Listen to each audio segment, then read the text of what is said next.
आज की हमारी कहानी का नाम है वो काली रात। एक कहानी उत्तर भारत के एक छोटे से गांव भैरवपुर की है।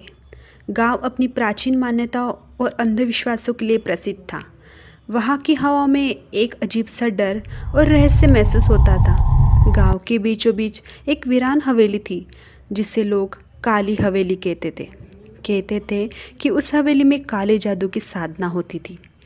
गांव के लोग उस हवेली के पास जाने से भी डरते थे। शाम ढलते ही गांव सुनसान हो जाता था। कोई भी बच्चा या बड़ा अंधेरे में बाहर निकलने की हिम्मत नहीं करता। लोग कहते कि उस हवेली से अजीब अजीब आवाज़ें आती हैं, मंत्रों का जाप, चीखें और कभी कभी तो किसी महिला की हंसी। गांव में एक लड़का था रोहन। वो कॉलेज में पढ़ता था और गांव की इन कहानियों को सिर्फ अंधविश्वास मानता था।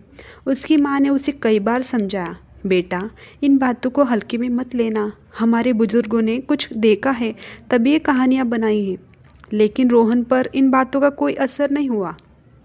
एक दिन गांव के बूढ़े पंडित ने रोहन को चुनौती दी, अगर तुम्हें इन बातों पर यकीन नहीं है तो आज रात काली हवेली जाकर दिखाओ।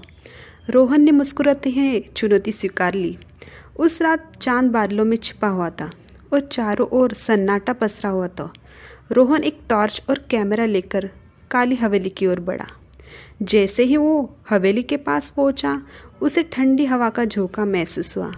हवेली का गेट खुद ब खुद चरमराकर खुल गया। हवेली के अंदर हर जगह धूल जमी थी और दीवारों पर अजीब चिन्ह बने थे। रोहन ने अपने कैमरे से तस्वीर खींचनी शुरू की।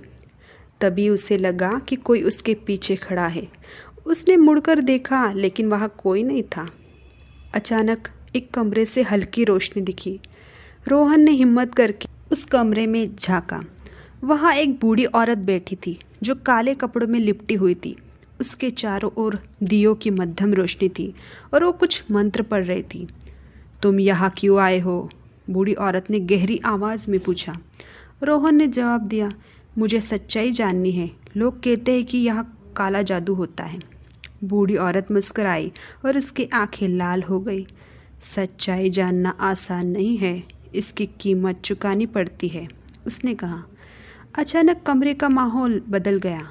दियों की रोशनी तेज़ हो गई और हवेली की दीवारों से चीखने चिल्लाने की आवाज़ें आने लगीं। रोहन का शरीर कांपने लगा। उसने भागने की कोशिश की लेकिन उसके पैर जैसे ज़मीन में जकड़ गए थे। तुम्हारी हिम्मत की दाद देती हूँ, बूढ़ी औरत बोली, लेकिन यहाँ से जिंदा निकलना इतना आसान नहीं है। रोहन ने जैसे तैसे अपनी पूरी ताकत लगाई और भागने में कामयाब हुआ। जब वो हवेली से बाहर निकला तो उसे लगा जैसे कोई अदृश्य शक्ति उसका पीछा कर रही है। अगले दिन रोहन ने गांव के पंडित को अपनी आप बीती सुनाई। पंडित ने कहा, तुमने अपनी जान जोखिम में डालकर बहुत बड़ी गलती की।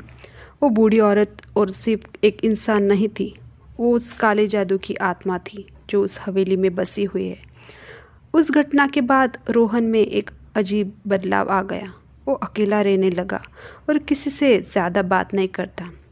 कहते हैं कि रोहन पर आज भी उस काले जादू का साया है।